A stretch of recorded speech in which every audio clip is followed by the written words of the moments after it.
welcome to a video by Mrs. Jane Rochester.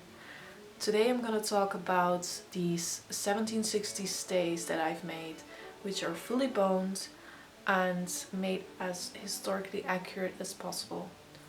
Although I did use some fabric from my fabric stash, but I need to get through them. Why not? If you like these type of videos, please subscribe, because I would love to make more of these kind of videos in the future and see where this channel might take me. So thank you for watching, and keep watching till the end. That's when I'll show off the stays, and yeah, let's start with the video.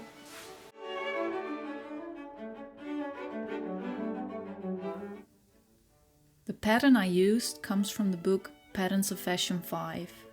It is a pattern after a 1760s extant piece of fully boned strapless stays. What is really nice about the book is that it shows all the layers of the piece and what fabrics were used. This helped me in choosing my fabrics wisely, as well as considering where to put in reinforcements.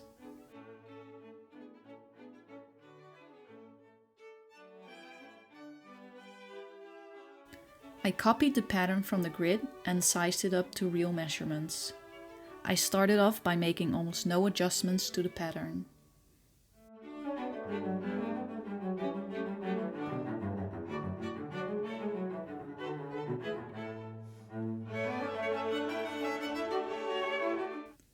The materials I used were a dusty pink fashion fabric I had lying around in my stash, stiff cotton canvas for the inner layer, buckram to reinforce the stays,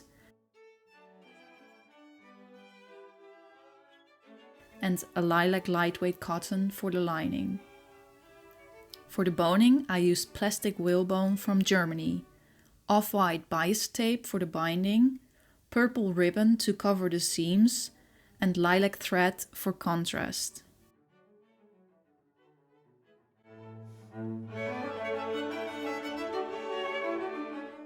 I started off by making a mock-up.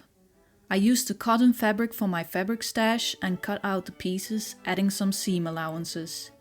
Here you can see me marking the seam allowance.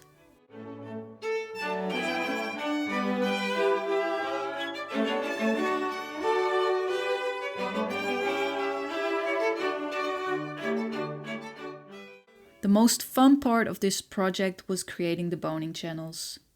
I started by drawing a straight line on my fabric to determine the direction of the boning channels.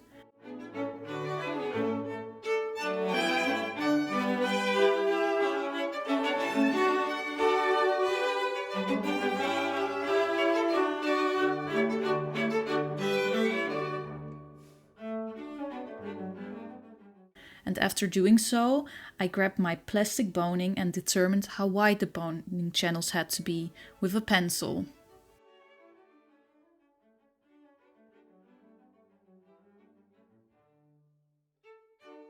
Then I just had to look at how my sewing foot was positioned, and I could follow the previous row of stitches to create equally wide boning channels.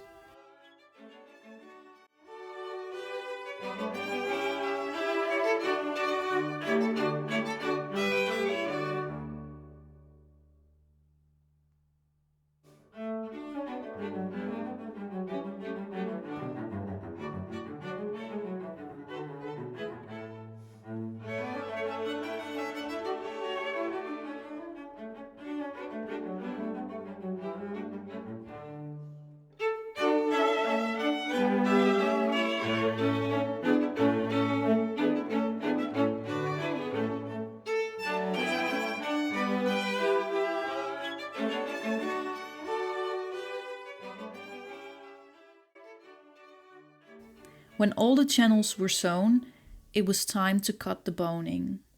I just laid the boning on top of the channel to determine where to cut it. Then I inserted the boning. Cutting the boning was quite tough, but it was easiest to just cut it with kitchen scissors. Afterwards, my hands were quite sore. Stay making is a craft after all.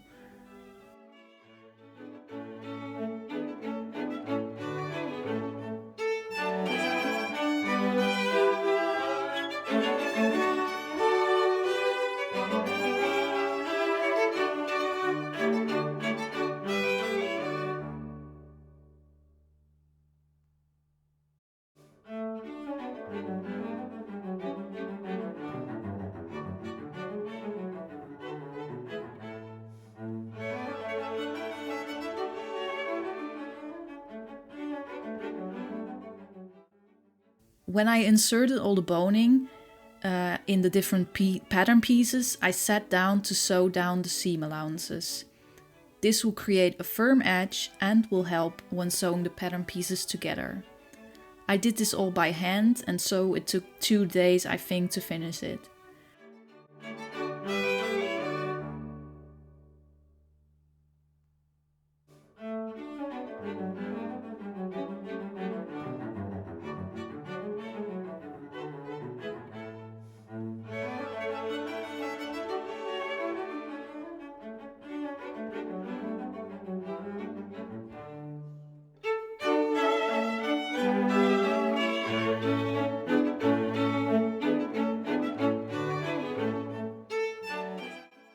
Then it was time to try on my first mock-up.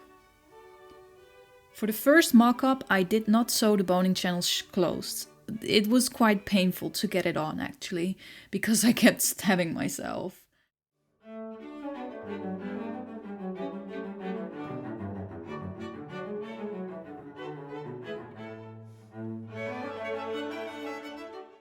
I think it also did not help with the fit because the tabs were not laying correctly. But for a first fit, I was quite pleased. So here we have the first mock-up.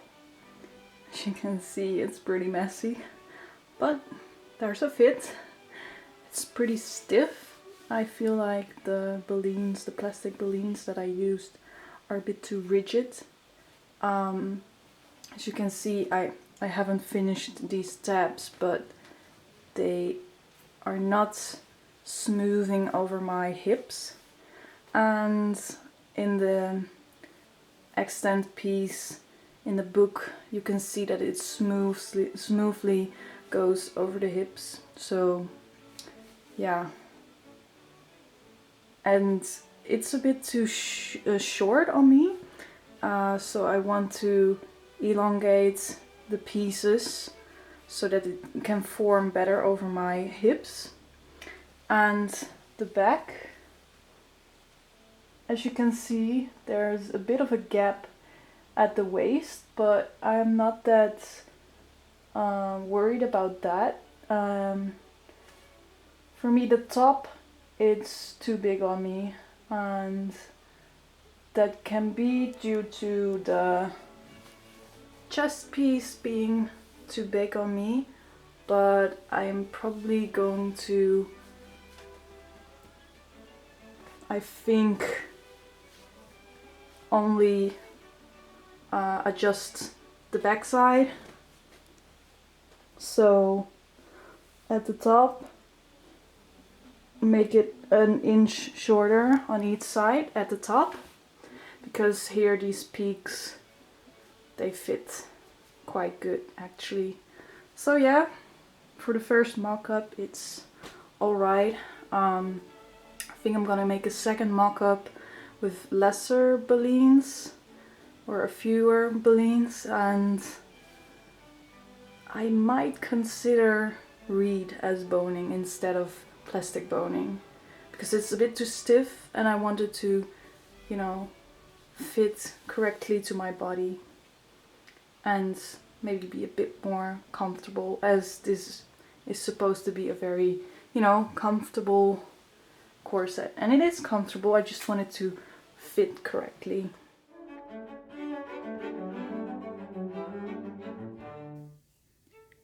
Ta-da! Getting into a sewing flow, I failed to set up my camera, but here we are. For the stays, I used a thinner plastic boning, which gave the stays a more delicate look in my opinion.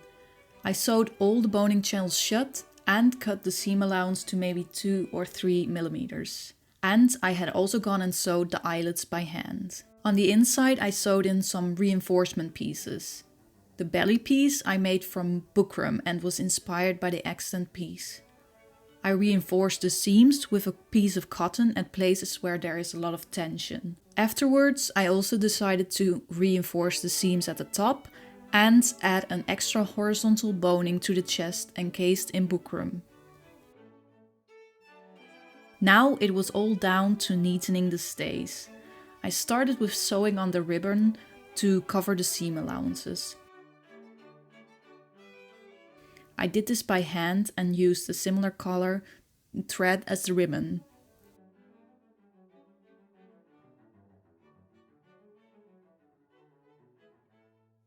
The needle goes through the seam allowances and through the middle of the ribbon.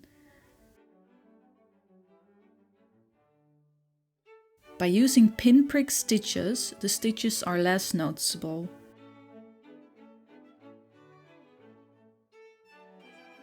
It was a tedious job since the sewing was slow and careful. I think it took me about 3 days.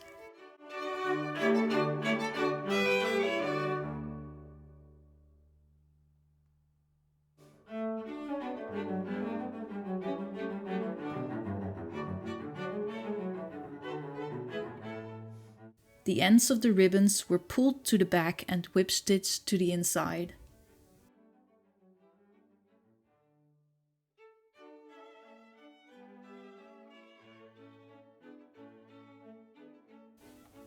I had cut off the seam allowance earlier and now I made sure the edge was about 2 millimeters.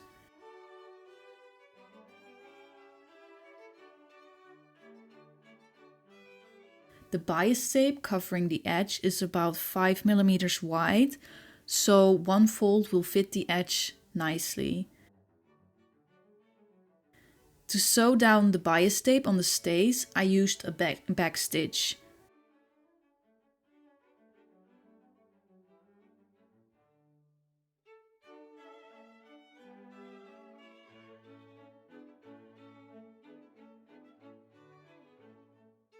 The needle goes through the stays where the stitches end and then through the fold of the bias tape.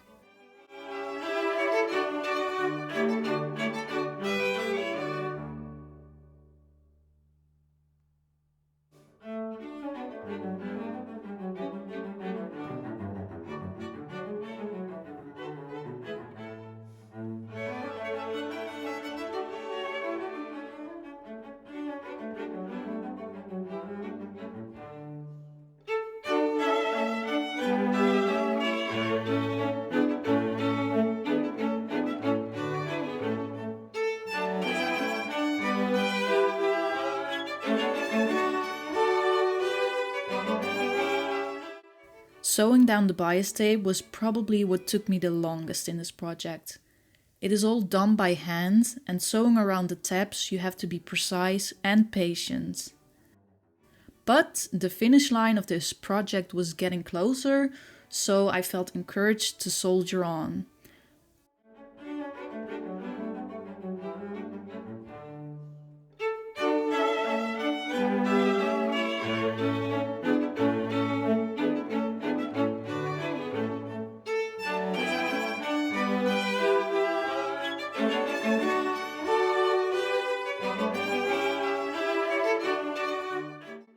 When all the bias tape was sewn on, I pulled the bias tape back and whip stitched the tape to the inside of the stays.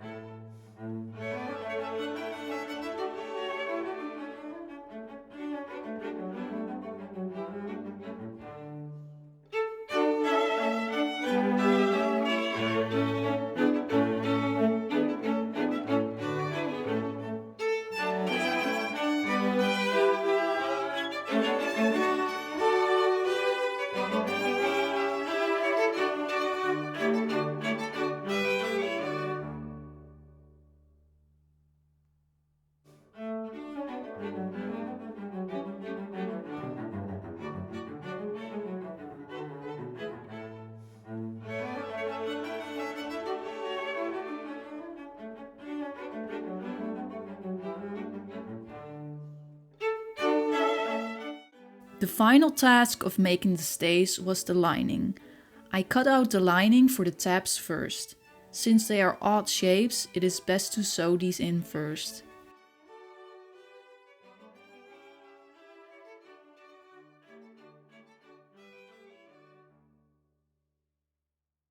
I used as many pins as I needed and used almost an invisible stitch to sew the lining pieces in place.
Then I had to draft the main lining pieces.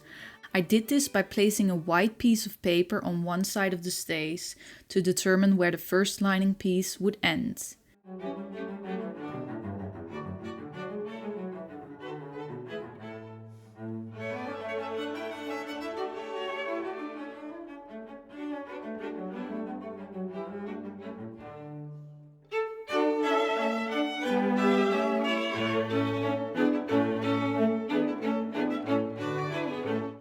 Then I flipped over this piece of paper and drafted the other side. This way I tried to create a straight edge between the two lining pieces.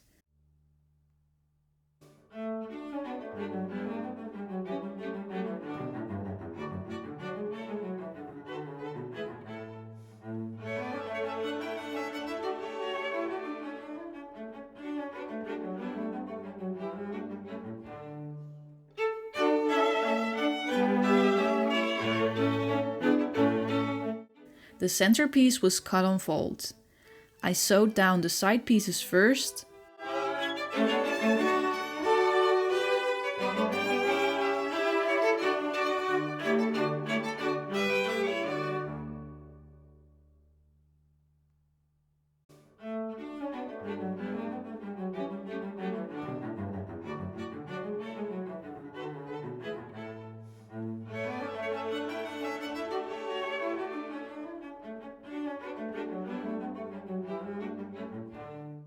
and then the centerpiece.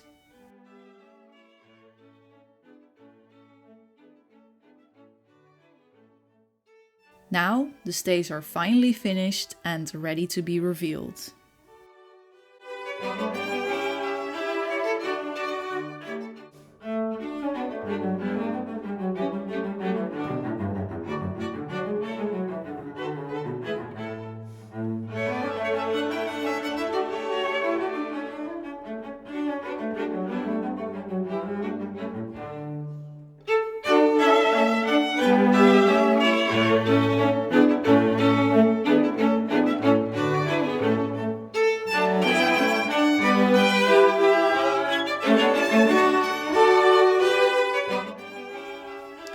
I hope you enjoyed watching the process of making these stays.